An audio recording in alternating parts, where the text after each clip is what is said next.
System संख्या पद्धति, हम लोग इसको बेसिक से पढ़ते हैं, ध्यान देते हैं जरा। सबसे पहली बात, नंबर सिस्टम को हम लोगों ने 3 पार्ट में डिवाइड किया हुआ है, एकदम बेसिक से पढ़ना है आपको।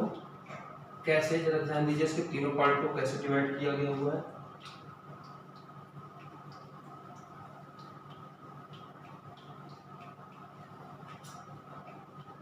पहला पार्ट जो है वो है हमारा रियल नंबर,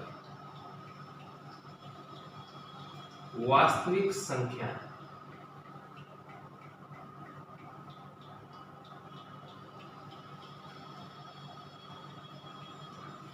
वास्तविक संख्याएं कैसी संख्या होती हैं, इनको हम लाइन पे शो कर रहे हैं, जरा ध्यान दीजिएगा। यहाँ पे नंबर 0, +1, +2, +3, -1, -2, -3, ये नंबर और भी आगे जाएंगे, +4, +5, डैश इनफिनाइट तक। इसी तरह यहाँ पे भी इनफिनाइट तक। यानी कि वास्तविक संख्याएं नेगेटिव टू पॉजिटिव दोनों इंक्लूड होगा, माइनस का भी नंबर और प्लस का भी नंबर। तो ये सारे नंबर हमारे कैसे होंगे, एक रियल नंबर होंगे, एक वास्तविक संख्याएं होंगी। सेकेंड नंबर की बात करें हम लोग पढ़ते हैं इमेजिनरी नंबर।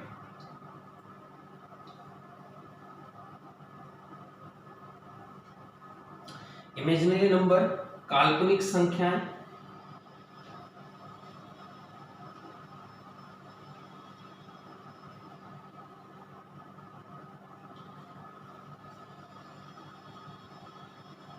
यहाँ पे आपको पता है इमेजिनरी नंबर को हम लोग किससे डिनोट करते हैं, आई से, और आई की वैल्यू आपको अच्छे से पता है क्या है, -1। आपको याद रखने के लिए सबसे अच्छा तरीका है कि आई की वैल्यू क्या है, -√1।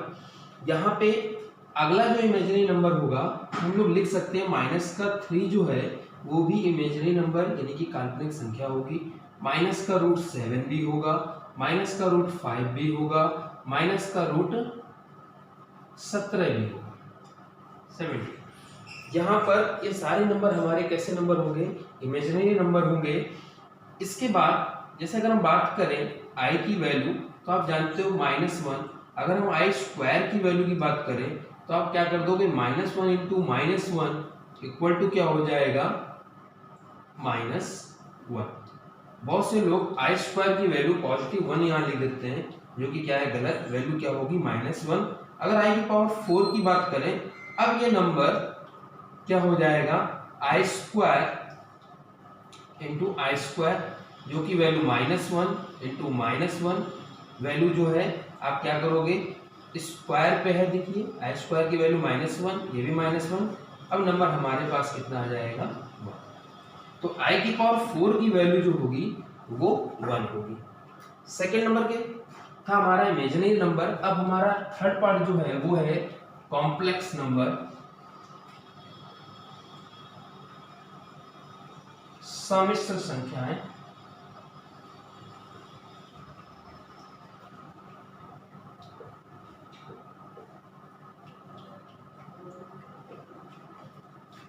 कॉम्प्लेक्स नंबर, सम्मिश्र संख्या, उसके नाम से ही पता चला आपको। सम्मिश्र संख्याएं मतलब कि रियल नंबर को भी और प्लस इमेजिनरी नंबर को अगर हम मिला दें तो हमारे पास कौन सी संख्या आ जाएंगी, सम्मिश्र संख्याएं, कॉम्प्लेक्स नंबर।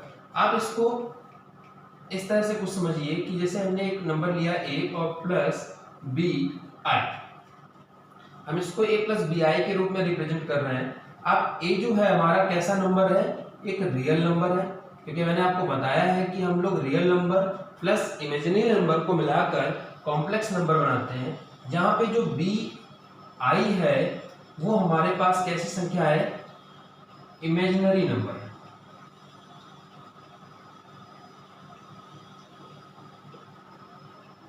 आप इसको लिख सकते हैं दूसरे रूप से भी, इसी के फॉर्मेट पे, 4 + 5i लिख सकते हैं आप, 5 + 7i। अब देख रहे हैं a + bi है, यहाँ पे देखिए a + bi। अब इसको ऐसे भी लिख सकते हैं, अगर हम यहाँ पे नंबर लिखें 3 + रूट में -5। अगर हमको इसके इस रूप में लिखना हो तो आपको कैसे लिखेंगे जरा ध्यान दीजिएगा, 5 प्लस माइनस रूट 7। देखिए आप चेंज करेंगे इसको तो फिर से वही नंबर हमारे पास आ जाएगा, क्या, 5 प्लस 7i। इसी तरह का इस नंबर को अगर हमको चेंज करना हो तो आपको पता है कैसे चेंज करेंगे, 3 प्लस 5i, क्योंकि आपको पता है कि i की वैल्यू होती कितनी है, i की वैल्यू होती है माइनस रूट 1। अब देख रहे हैं ये जो वास्तविक संख्याएं हैं और काल्पनिक संख्याएं हैं और सम्मिश्र संख्याएं, इनके भी अलग अलग पार्ट हैं, जरा इस पे ध्यान दीजिएगा। जैसे हमने इन दोनों को तो पूरा देख लिया, काल्पनिक संख्या और सम्मिश्र संख्याओं। बात करते हैं वास्तविक संख्याएं। तो सबसे पहली चीज आप देखिए कि ये सारे रियल नंबर जो होंगे ये सारे के सारे एक परिमेय संख्या होंगी, एक रैशनल नंबर होंगे। तो ये नंबर हमारे कैसे होंगे, रैशनल नंबर होंगे।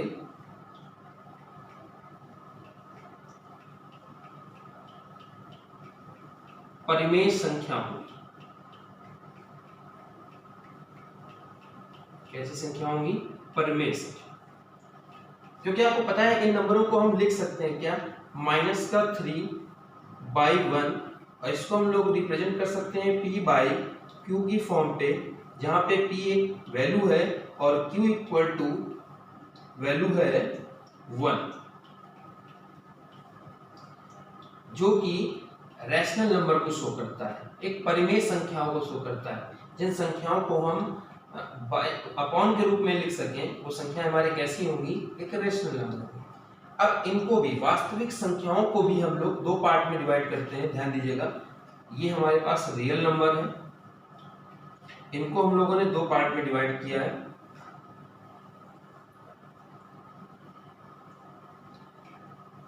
पहला पार्ट हमारा है इंटीजर,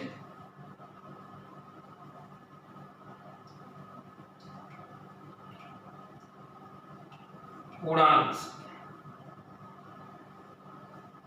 और दूसरा पार्ट है हमारा डेसिमल,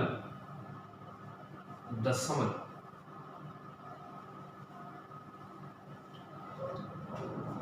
अब इंटीजर्स के बारे में समझते हैं। अब इंटीजर्स में आप ध्यान दीजिएगा, इसको भी हम लोग एक लाइन में प्रेजेंट कर सकते हैं। कैसे, सबसे पहले हम लोग यहाँ पे इंटीजर्स को समझेंगे। यहाँ पे हमारे पास एक नंबर है 0, यहाँ पे नंबर है +1, +2, +3, +4, +5, डैश डैश डैश इन्फिनिट। यहाँ पे भी -1, -2, -3, -4, -5।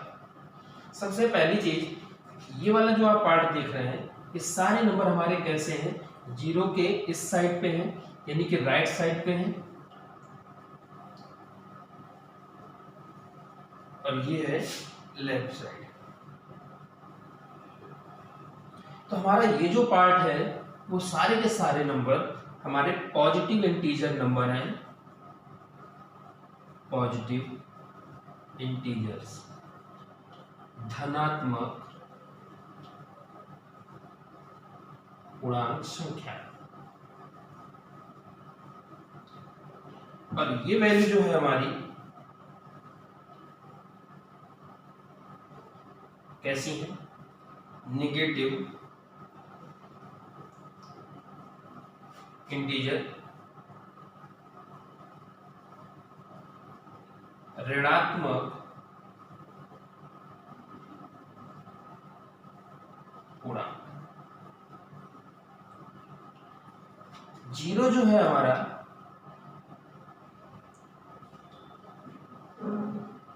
ये ना तो धनात्मक है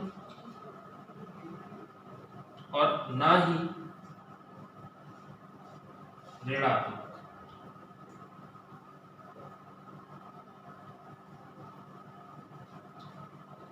ना तो धनात्मक ना तो ऋणात्मक। 0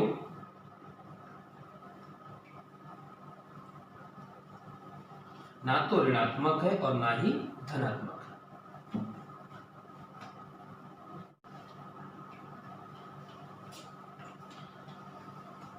हमने आपको बताया कि इन नंबरों को हमें लिखना कैसे होता है, जरा ध्यान दीजिएगा। 0 + 1 + 2 + 3 + 4 -1 -2 -3 -4। हमने आपको बताया ये सारे नंबर हमारे कैसे होंगे, पॉजिटिव, इंटीजर, धनात्मक, पूर्णांक। इन नंबरों की बात करें तो ये नंबर हमारे पास कैसे हैं, नेगेटिव, इंटीजर्स, ऋणात्मक,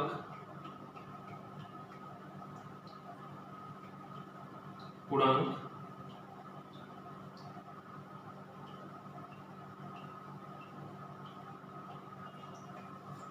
बात करें जीरो की तो ये ना तो धनात्मक है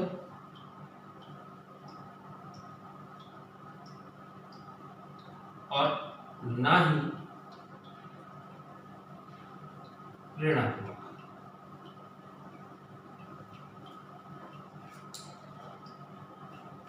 सेकेंड नंबर पे समझते हैं कि ये सारे नंबर हमारे कैसे होंगे, एक रैशनल नंबर होंगे,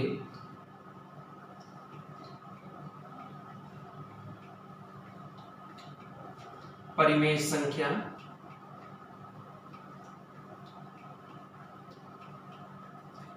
इनको हम लोग P/Q की फॉर्म में लिख सकते हैं। सेम ये नंबर भी हमारे कैसे होंगे, एक रैशनल नंबर होंगे जिनको हम P/Q के रूप में लिख सकते हैं, जहां P/Q Q is not equal to 0 होना चाहिए। यानी कि इंटीजर जो होंगे वो कैसे होंगे, एक रैशनल नंबर होंगे, एक परिमेय संख्या होगी, चाहे वो ऋणात्मक हो चाहे वो धनात्मक हो। इसके बाद बात करते हैं हम लोग नेचुरल नंबर की।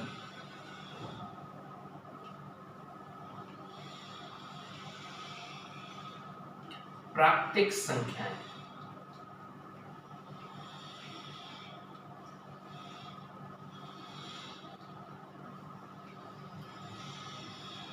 प्राकृतिक संख्याएं आपको पता है कहां से स्टार्ट होंगी, 1 से, और कहां तक जाएंगी, अनंत। ये सारे नंबर हमारे कैसे होंगे, एक नेचुरल नंबर होंगे, प्राकृतिक संख्याएं होंगी। सेकेंड नंबर पे बात करते हैं हम लोग होल नंबर।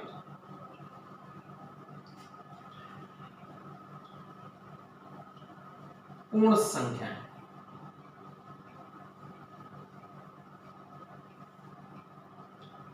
ये नंबर हमारे कैसे होंगे, इसमें 0 शामिल होगा, +1 2 3, ये सारे नंबर हमारे कैसे होंगे, होल नंबर होंगे।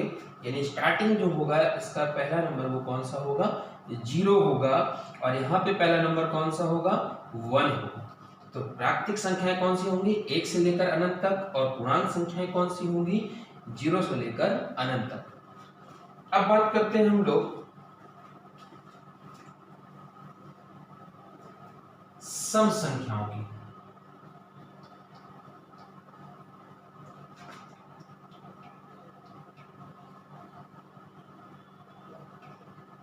इवन नंबर, आपको पता है कि सम संख्याएं कौन सी संख्या होती हैं, जो 2 से कट जाएं। तो पहली जो सम संख्या होगी वो कौन सी होगी, 2, 4, 6, 8, 10, डैश डैश डैश, ऐसी कोई भी संख्या जो 2 से कट जाए वो नंबर हमारे कैसे होंगे, सम संख्या। बात करते हैं विषम संख्याओं की, यानी कि ऑड नंबर। ऐसी संख्याएं जो 2 से ना कटे वो सारे नंबर कौन से होंगे, विषम संख्याएं होंगी।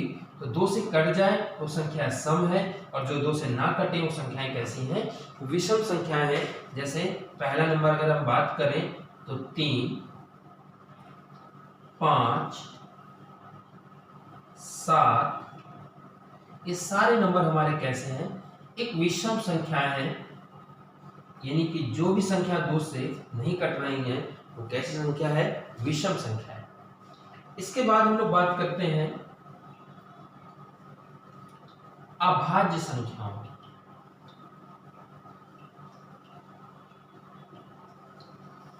प्राइम नंबर ऐसी संख्याएं जो खुद के पहाड़ से कटे अथवा एक से कट जाए, वो सब नंबर हमारे कैसे होंगे? अभाज्य संख्याएं होंगी जो खुद के पहाड़े से कटे और एक से कटे, क्योंकि एक एक ऐसी संख्या है जो सभी संख्याओं को काट देती है। इसलिए पहली जो अभाज्य संख्या होगी वो होगी कितनी? 2। इसके बाद अगला जो नंबर होगा हमारे पास कौन सा होगा? 3। इसके बाद नंबर कौन सा होगा? 5। इसके बाद नंबर कौन सा होगा? 7। इसके बाद नंबर कौन सा होगा? 11। ये सारी संख्याएं हमें कैसी हैं? अभाज्य संख्या। बात करते हैं हम लोग भाज्य संख्याओं की। कंपोजिट नंबर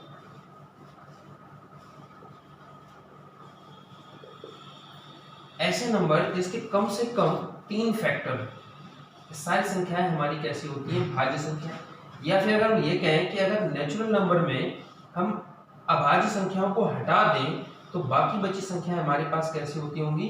भाज्य संख्याएं।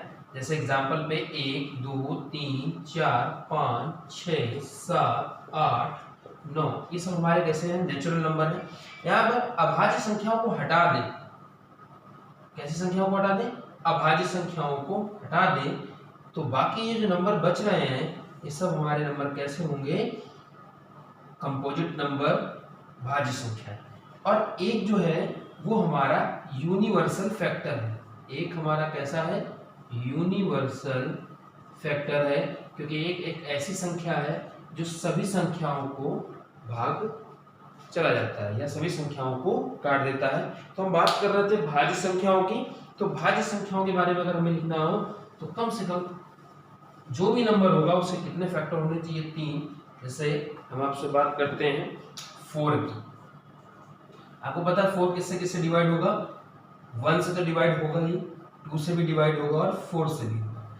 इस तरह अगला नंबर हमारे पास 6 होगा। 1, 2, 3 और 6 भी। इसके बाद अगला नंबर हमारे पास होगा 8। किससे? 1, 2, 4, 8 डैश डैश डैश अलग। ये बात हो गई हमारी भाज्य संख्या की। ध्यान दीजिए हम लोग ने क्या पढ़ा? हम लोग ने पढ़ा इंटीजर, पूर्णांक संख्याएं जो नेगेटिव और पॉजिटिव दोनों होती हैं, और ये हमारी कैसी संख्या होती हैं? एक रैशनल नंबर होते हैं। मतलब अगर आपसे ये पूछा जाए क्या पूर्णांक परिमेय संख्या होती है, तो बिल्कुल पूर्णांक परिमेय संख्या होती है। आपने नेचुरल नंबर पढ़ लिया, होल नंबर पढ़ लिया, even number, odd number, prime number और कंपोजिट नंबर। इसी में एक पार्ट जरा सा बचा हुआ है हमारे पास। वो बचा हुआ है क्या? ध्यान दीजिएगा यहीं पे, को प्राइम नंबर। कौन सा? को प्राइम नंबर सह अभाज्य संख्या। सह अभाज्य संख्या ऐसी संख्याएं जिनका एचसीएफ 1 हो और दोनों नंबर जो हमारे हो वो कैसे नंबर हो? प्राइम नंबर होने चाहिए। जैसे 1, 3 ये कैसे नंबर है? को प्राइम नंबर। अगर इनके एचसीएफ की बात की जाए तो इनका एचसीएफ 1 आएगा। जैसे कि अगर हम बात करें 2, 5, जैसे हम बात करें 11, 30, ये सारे नंबर हमारे कैसे होंगे? को प्राइम नंबर। अब इन सभी का एचसीएफ अगर ध्यान दे रहे होंगे तो इनका एचसीएफ कितना आएगा? इनका एचसीएफ 1 आएगा। कितना आएगा? इनका एचसीएफ 1 आएगा। अगला हम लोग पढ़ते हैं क्या? इंटीजर में हम लोगों ने 2 चीजें पढ़ी थी। पहला तो पढ़ा था क्या कि रियल नंबर में हमको एक इंटीजर पार्ट होगा और दूसरा पार्ट होगा हमारा डेसिमल पार्ट होगा। तो हम लोग डेसिमल पार्ट को समझते हैं, जरा ध्यान दीजिएगा।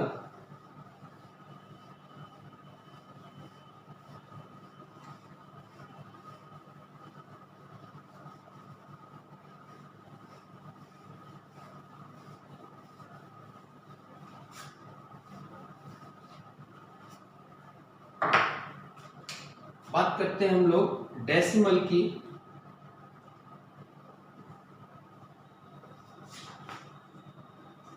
दशमलव, इनमें भी ध्यान दीजिएगा, कंडीशन होती है। दशमलव कितने प्रकार के होते हैं उनको भी आपको समझना है। कैसे?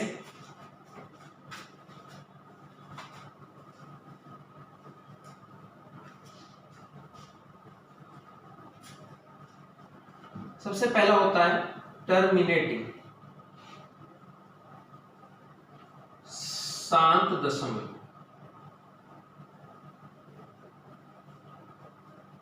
दूसरा होता है नॉन टर्मिनेटिंग,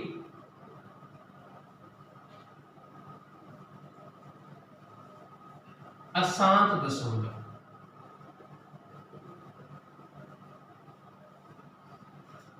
समझते? अब देखो इसके नाम से पता चल रहा है क्या है, शांत दशमलव। मतलब चीजें कुछ फिक्स हैं। अगर हम जैसे बात करें कि 1.5, तो आप देख रहे हैं, आप बता सकते हैं कि दशमलव कितने अंक बाद है, 1 अंक बाद। यहां पे अगर हम जैसे बात करें 0.25 फिक्स है, दशमलव कितने अंक बाद है, 3 अंक बाद। बात करें दशमलव 125, यहां पे बात करें तो 1 2 3। मतलब कहने का कि हमको पता है कि दशमलव कितने अंक बाद है, 1, यहाँ पे 2, यहाँ पे 3, यहाँ पे भी 3। तो आपको एटलीस्ट ये कंफर्म है कि दशमलव हमारा इतने स्थान तक रहेगा। अब आप ध्यान दीजिएगा, जैसे इस नंबर की ही बात करें तो आप 1.5 अगर सॉल्व करें तो ये आ जाएगा कितना, 3/2, जो किस फॉर्म पे है अगर आप ध्यान दें, p/q के फॉर्म पे। तो क्या ये रैशनल नंबर है? बिल्कुल ये रैशनल नंबर है। अब इनकी बात करें तो 0.25 अगर पॉइंट हटाया तो बाई 100 आया और आ जाएगा 1/4। रैशनल नंबर है, बिल्कुल रैशनल नंबर है। इनकी बात करें तो दशमलव 125/1000। अगर आप इनको काट दीजिए 25 से, यहाँ पे काट दीजिए 25 चौको 100, काट दीजिए, कितना आ जाएगा, 1/8। सेम इसी तरह 1.23/1000। अब देख लीजिए ये भी अगर नंबर कैसा, किस फॉर्म पे है, p/q के फॉर्म पे है, मतलब ये सॉल्व ये हो गया। मतलब इन नंबरों को हम देख रहे हैं कि सारे नंबर हमारे किस फॉर्म पे हैं, p/q के फॉर्म पे हैं। तो इसका मतलब ये नंबर जो भी है वो सब कैसा है, रैशनल नंबर होगा। कैसा नंबर होगा, रैशनल नंबर होगा, जहां p/q के फॉर्म पे ये नंबर है और q is not equal to 0। q is not equal to 0। ये बात हो गई हमारी किसकी, टर्मिनेटिंग शांत दशमलव, टर्मिनेटिंग नंबर। अब बात करते हैं नॉन टर्मिनेटिंग नंबर की, अशांत दशमलव की। तो हम आपको एक एग्जांपल देंगे। अगर हम 3/2 लिखते हैं तो इसका सॉल्यूशन क्या होगा, 0.666 ऐसे करके रिपीट होता है। अब देख रहे हैं दशमलव के बाद ये कंफर्म नहीं है कि दशमलव कितने स्थान तक है। ऐसे नंबर हमारे कैसे होते हैं, नॉन टर्मिनेटिंग, अशांत दशमलव। तो उन्हीं चीजों को हमको समझना है कि चीजें आप यहाँ पे देख रहे हैं रिपीट हो रही हैं। तो इन्हीं नंबरों में जैसे ये लिख भी सकते हैं 0.7777, इसी तरह 0.414141, इसी तरह यहाँ पे लिख सकते हैं आप 0.61616, इस टाइप से। तो ये सारे नंबर आप देख रहे हैं क्या, आसान, मतलब इनकी पोजीशन फिक्स नहीं है। ये कितने बार नंबर 6 आ रहे हैं, रिपीट हो रहे हैं, और ये रिपीट जो हो रहे हैं तो आपको पता होना चाहिए कि ये इनका जो रिपीट होना है, ये रिपीट होना ही इन नंबरों को इस क्रम में दर्शाता है। इनको आप इस तरीके भी लिख सकते हैं।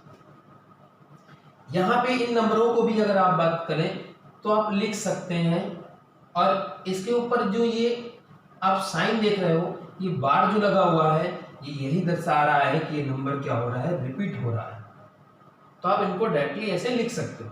इन नंबर की बात करें तो आपको पता है कौन सा नंबर रिपीट हो रहा है, ये पूरा नंबर रिपीट हो रहा है, तो दोनों अंक के ऊपर ये सब लगेगा साइन। इसकी बात करें तो आप देख रहे हो 0.16 होगा। जैसे अगर हम बात करें 0.123 123 123, तो आप लिख सकते हो क्या 0.123, क्योंकि पूरा पूरा नंबर रिपीट हो रहा है। इसीलिए हम लोग इनको बोलते हैं क्या, नॉन टर्मिनेटिंग अशांत दशमलव। इन चीजों को भी समझते हैं, या ध्यान दीजिएगा। आप यहाँ पे देखेंगे तो इसको लिख सकते हैं कुछ, आप इसको हटाएंगे तो आप क्या लिखेंगे 9, और ये फॉर्म आप देख रहे हैं क्या है 2/3, जो किस फॉर्म में है, p/q फॉर्म। किस फॉर्म में है, p/q फॉर्म में। ध्यान दीजिएगा, यहां नहीं आ रहा होगा, इसको फिर से समझते हैं। जैसे आपने देखा यहाँ पे ये नंबर था हमारे पास 0.6, इसको हम लोग लिख सकते हैं 6/9, और सॉल्व भी हो जाएगा 2/3, और जो है नंबर p/q के फॉर्म में, यानी कि ये भी नंबर हमारे पास कैसा होगा, रैशनल नंबर होगा। कैसा नंबर होगा, रैशनल नंबर होगा। तो ये सारे के सारे जो नंबर होंगे, ये हमारे कैसे नंबर होंगे, रैशनल नंबर होंगे। क्यों, आप समझिएगा। 0.7 और के ऊपर बार लगा हुआ है, तो आप लिख सकते हैं 7/9। आप देखिए लिखा हुआ है 0.16, तो आप लिख सकते हैं क्या 2/9। क्यों, ये 2 अंक के ऊपर लिखा हुआ, और जितने अंक के ऊपर लिखा होगा उतने 9 आएंगे। इसी तरह इसकी बात करें तो 1 2 3, तो आप लिख सकते हैं क्या 1 2 3/999। आप सॉल्व करेंगे इनको, p/q के फॉर्म पे भी आप इसको लिख सकते हैं। इसलिए हमारे नंबर कैसे होंगे, रैशनल नंबर। नोट करिएगा, इनको अच्छे से समझिएगा, बेसिक पॉइंट है, ध्यान दीजिएगा। ये हो गया हमारा टर्मिनेटिंग, और ये हो गया हमारा नॉन टर्मिनेटिंग। और यहां पे भी आप देख रहे हैं कि नॉन टर्मिनेटिंग में कि नंबर कैसे रिपीट हो रहे हैं। इसके बाद इन नंबरों में भी हम एक ऐसा फॉर्म देखिए कैसा लिख सकते हैं 0.1 2 3 4 5 6 7, ऐसे नंबर बहुत सारे नंबर आ रहे हैं। तो ये क्या है, यहां पे भी हमको नंबर का रिपीट नहीं हो रहा है, लेकिन नंबर बहुत क्या है, आगे तक है, जहां पे ये दशमलव फिक्स नहीं है। तो ये भी कैसा होगा, नॉन टर्मिनेटिंग। कैसा नंबर होगा, नॉन टर्मिनेटिंग।